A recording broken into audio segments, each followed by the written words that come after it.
After I married, my mother-in-law demanded $6,000 every month. I quietly paid until she mocked my job at a family dinner. My husband chuckled, "You're just a low-level assistant, what's $6,000 to you?" I smiled and said, "Actually, I own the company you work for." He froze. His mom whispered, "She's lying, right?"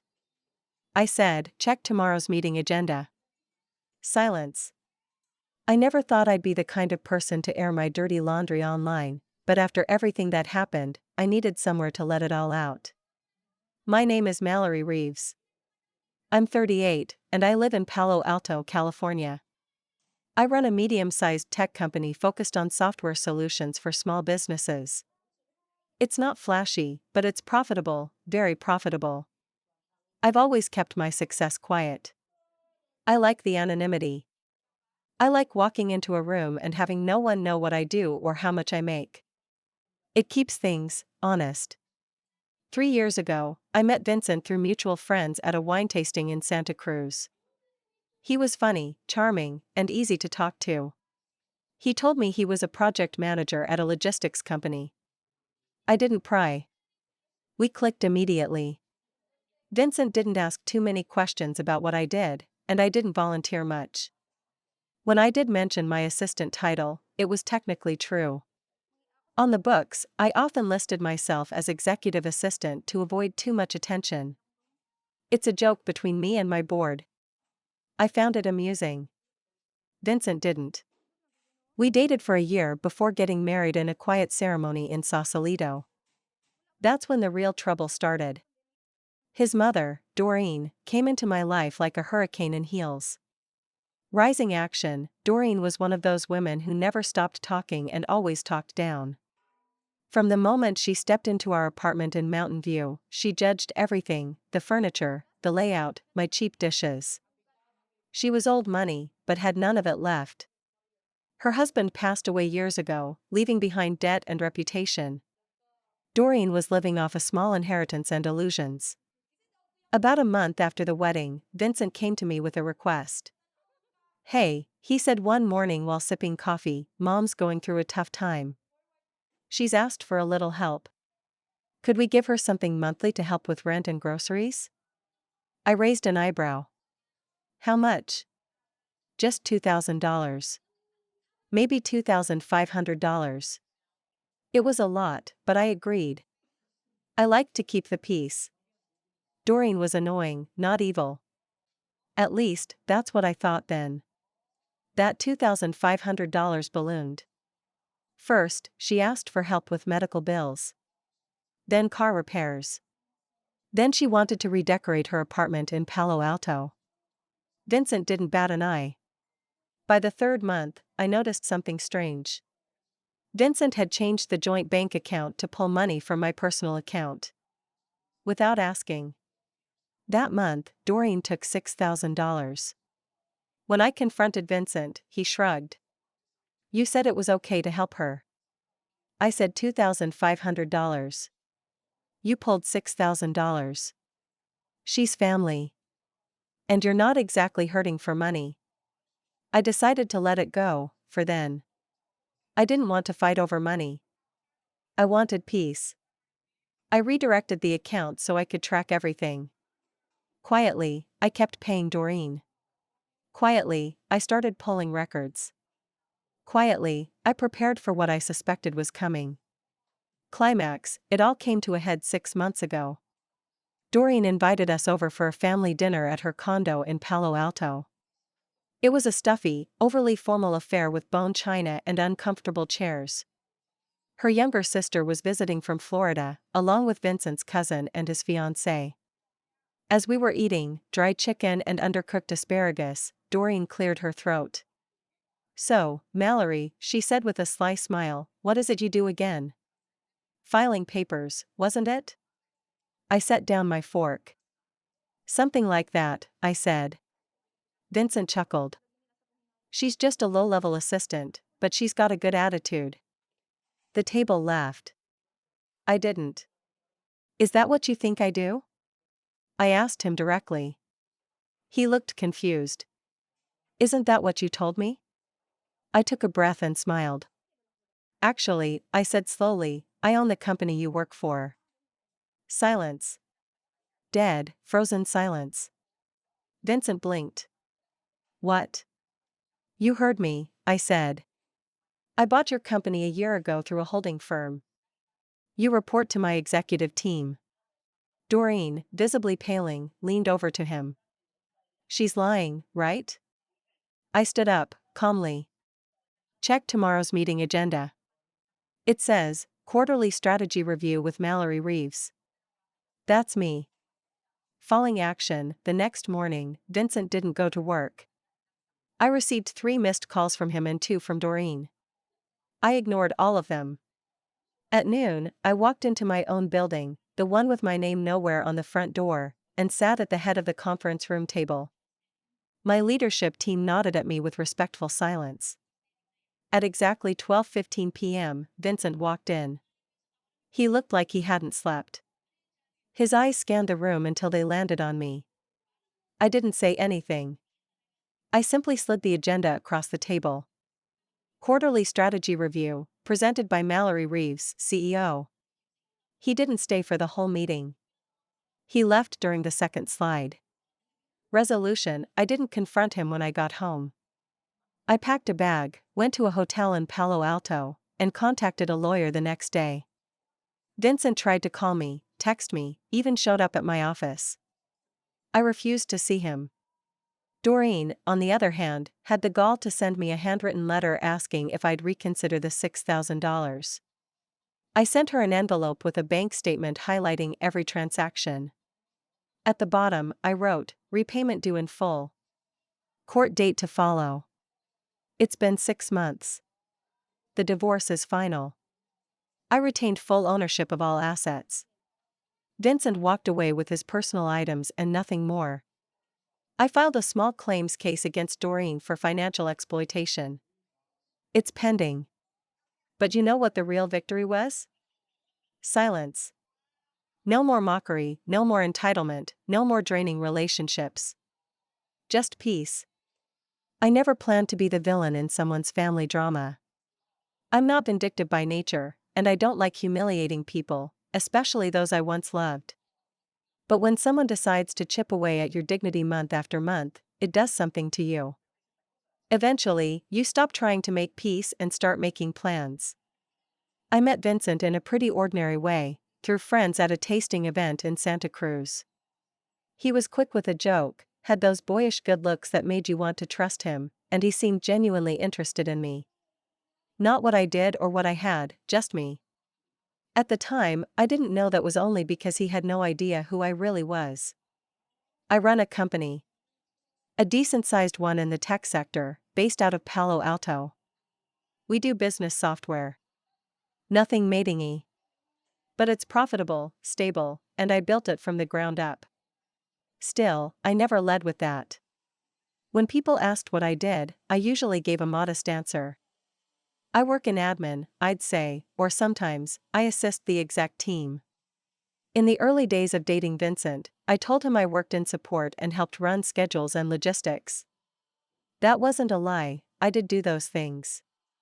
I just didn't mention that I was also signing the checks. Vincent didn't ask questions. He was the kind of guy who was happy to believe he was the more accomplished partner. And maybe, for a while, I let him believe it because it seemed to make him happy. He told me he was a project manager at a logistics firm. Later I'd learn he was middle management, competent but not irreplaceable. It didn't matter then. I wasn't marrying him for his job. When we married after a year of dating, it was a low-key ceremony. I wore a simple off-white dress, and we had a small dinner in Sausalito with 20 people. The only guest who seemed disappointed was his mother, Doreen. Doreen came from what she liked to call good stock. Old money, East Coast upbringing, her accent just touched with faux European vowels that always made her sound like she was correcting you even when she wasn't. Her husband had passed some years earlier, and she'd since moved to Palo Alto to be close to family, though I would later understand that to mean be supported by family. At first, I tried to make an effort.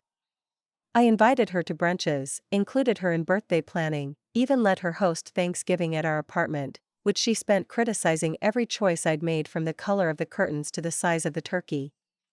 About a month into the marriage, Vincent approached me one evening while I was finishing emails on the couch. "Hey," he said, standing awkwardly near the kitchen, "Mom's a little tight on rent this month. Do you think we could help out a bit?" I looked up. "How much?" He hesitated.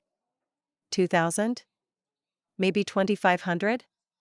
It wasn't pocket change, but it also wasn't unmanageable. I nodded. "Sure. But can you set up a transfer from your account? I'd rather keep it off my business books." He agreed. Or at least I thought he did. The next month, I noticed the joint account, which I only lightly monitored, was being drawn from my personal funds. Not just for rent, but for other charges too. Boutique purchases, spa visits, designer homeware deliveries. $6,000. I asked him about it, trying not to sound accusatory.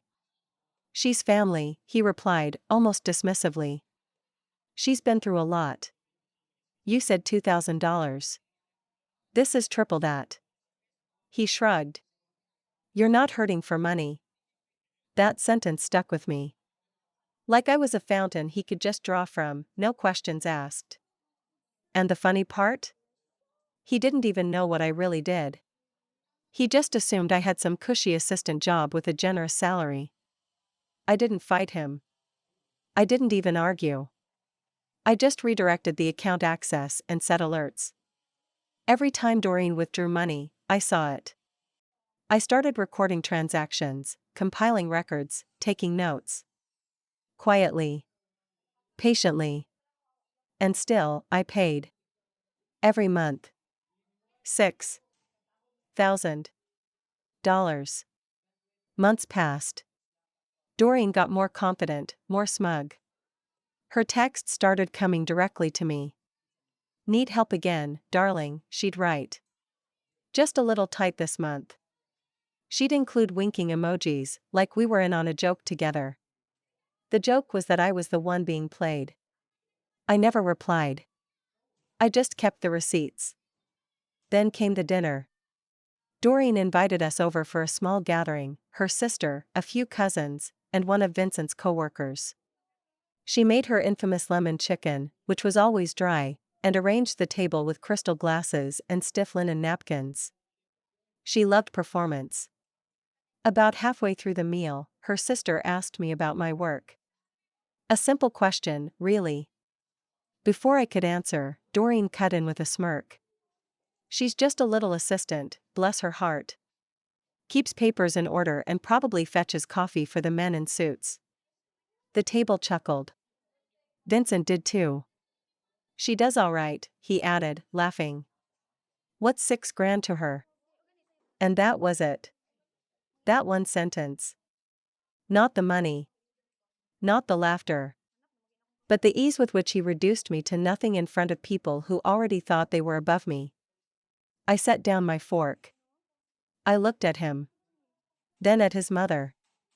"Actually," I said, and my voice was calm, too calm, even to my own ears, "I own the company you work for." Silence fell over the room like a thunderclap. Utensils stopped clinking. Eyes turned toward Vincent, who blinked at me like I'd grown 2 heads. His mother leaned in toward him and whispered, "She's lying, right?" I didn't blink. "Check tomorrow's meeting agenda," I said. "It's in your calendar." I stood up, smoothed out my blouse, and excused myself. I didn't slam the door. I didn't yell. I just left. "Thanks for sticking with me." Picking up right where I left off. I drove home alone that night. Vincent didn't follow me. I don't know if he was too stunned, too embarrassed, or just didn't want to face the truth right away. Part of me hoped he'd come home ready to talk things through. Part of me hoped he wouldn't come home at all. The silence in our apartment was oddly comforting. I poured myself a glass of wine and sat in the dim light of the kitchen, thinking about everything I had allowed to happen, how I'd let people belittle me in the name of keeping the peace. How I'd handed over thousands of dollars without so much as a thank you. How I'd married a man who, despite living with me, had no clue who I really was. Around 10:30 p.m., I finally got a text. It was short. "Vincent, we need to talk." I didn't respond. 10 minutes later, the door opened. He came in slowly, like he wasn't sure if he was allowed to. He didn't sit. Just stood there, jacket still on, like he'd rehearsed what he was going to say but forgot it the moment he saw me. "So," he started, "what you said, was that true?" I didn't say anything. I just looked at him. He rubbed the back of his neck, a nervous habit of his. "You own Ironvale Logistics?" "Yes," I said quietly. "Through a holding company. We acquired it last year." "Why didn't you tell me? Why did you tell your mother I was a low-level assistant?" I countered. He opened his mouth, then closed it. I wasn't angry, just tired. Bone-deep tired. "I didn't mean it like that," he mumbled. "It was just a joke." It wasn't a joke to her. Or to everyone else at that table. I didn't know. "I swear. I just thought you. I don't know. Worked admin or something. And that made it okay to mock me?" He was quiet for a long time. I didn't think. "I'm sorry." I wanted to believe him, but the truth was, he never really saw me. He saw what was convenient, what fed his own ego, what fit into the version of reality that kept him comfortable. And I let him. That part was on me. "What about the money?" I asked. He hesitated. "What about it?" "You let your mother take $6,000 a month from me. Without asking. Without discussing. You said I wasn't hurting.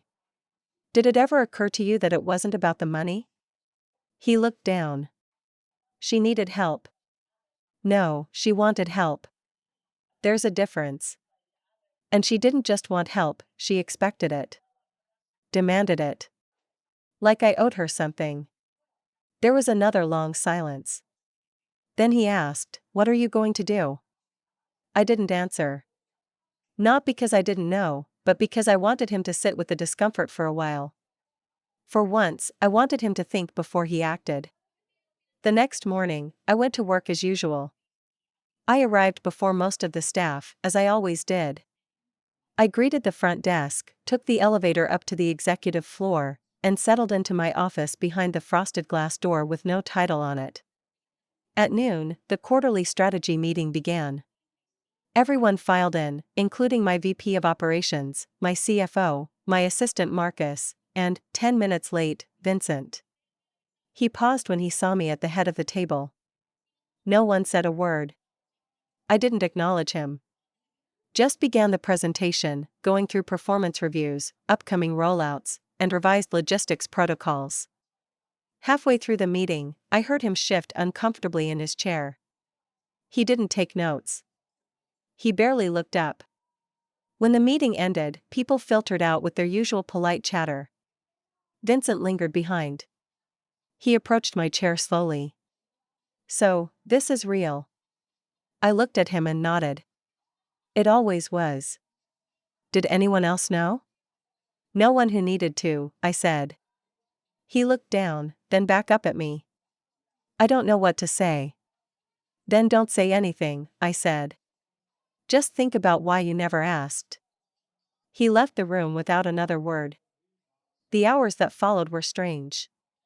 I found myself reviewing contracts, checking KPIs, responding to emails like it was just another day. But it wasn't. Something had shifted. I'd crossed a line I couldn't uncross. The more I thought about it, the more I realized this was never about one dinner. It wasn't about Doreen or the $6,000 or the job title. It was about respect, or the lack of it. And once you see that clearly, you can't unsee it. That night, I stayed late at the office. I sat alone in the dark for a while before heading home, letting the soft hum of the building lull me into clarity. At home, the lights were on. Vincent had cooked pasta, his peace offering. But it didn't taste like peace. We ate in silence. Afterward, he tried again. I was stupid. I didn't realize how much I hurt you. I didn't nod or shake my head. I just asked, do you love me? Or do you love the version of me that doesn't challenge you? He didn't answer. And honestly, I wasn't surprised. That night, I lay awake in bed, listening to the soft hum of Palo Alto nightlife outside the window, wondering how two people could be married and still feel so completely alone. The days after that dinner were heavy. I didn't say much. I kept going to work, kept managing the business, and kept watching Vincent closely. Not in a suspicious way, but in the way you do when you're finally seeing someone without the filters of love or hope. I noticed things. Like how he always left dishes in the sink, assuming I'd clean them. How he talked over me when we were out with friends, rarely asking for my thoughts on anything. How he'd complain about his coworkers, people I hired, as if they were incompetent, never stopping to wonder if the problem might be him. The funny thing was, he started being nice after the dinner. Like very nice. It was like flipping a switch. Suddenly I was brilliant, strong, so impressive. He started saying things like, we make a great team, and you've always been the real boss. It was transparent and desperate. He wanted to keep what he thought he had, a secure, wealthy wife who'd just handed him a little too much reality. But it was too late. Once someone shows you how small they think you are, you can't go back to pretending. I didn't blow up. I didn't make a scene. Instead, I started planning. I contacted a lawyer. Not for divorce, yet, but to get everything lined up. I wanted my financials airtight, my personal and business boundaries crystal clear. I rewrote my will. Removed him as my emergency contact. Talked to my board. Meanwhile, I quietly scaled back his access to our joint finances. Redirected credit cards. Put passwords on everything. He didn't even notice. That's how little he paid attention. But I didn't stop there. I looked into his performance at work. Normally, I stay out of the weeds with employees unless it's critical, but he was a unique case. I had our HR director compile reports. Attendance. Productivity. Manager reviews. The findings weren't great. Chronic lateness. Poor project delivery. Multiple complaints about lack of leadership. He was skating by on charm and failing. One Friday afternoon, I called my VP of HR into my office and said, it's time. Start the separation process. We didn't fire him immediately. That would have made it messy. Instead, we offered a soft off-ramp. A voluntary resignation with a small severance if he took it within 30 days. He didn't know it was coming from me. Officially, it was just part of an internal reorganization. That same night, I came home to find him on the couch, watching basketball and texting someone with a smirk on his face. He looked up and said, "You're late. Long day?" I just smiled. You could say that. Over the next few weeks, he started spiraling. He got called into HR, came home grumbling about some dumb reorg. Said he might leave the company on his own terms soon. I nodded and told him to do what made him happy. Then came Doreen. She had no idea what was brewing. She still sent her monthly reminders, still sent receipts from luxury spas and private yoga sessions. But I had stopped transferring the money. 2 months in a row, no deposits. The third month, she called. "Sweetheart," she said, her voice dripping sugar, "did the bank mess up?" My rent bounced. "No," I replied calmly. "That's over now." "What do you mean over?" "I mean I've stopped funding your lifestyle." "You can't do that," she snapped, her sweet tone gone. "You promised." "I never promised." Vincent did. And he can figure it out now. The next week, I got a formal notice. Doreen had filed a small claim against me for unpaid support. My lawyer and I had a good laugh. Then we drafted a countersuit, every single transfer logged, categorized, annotated, showing no agreement, no contract, and no obligation. Just a long trail of entitlement. When we showed up in court, she looked genuinely shocked to see me there in person. She stammered through her argument. The judge dismissed her claim in under 10 minutes. Our countersuit? Still pending. As for Vincent, he finally accepted the severance and left the company. 2 days later, I came home to find him sitting at the dining table with a duffel bag. I know, he said. I figured it out. I didn't ask what he meant. You made them push me out. No, I said simply. I pushed you out. He looked at me like I'd slapped him. I can't believe you'd ruin my career like that. You did that, I said. I just stopped protecting you from the consequences. He stared at me for a long time. Then he picked up his bag.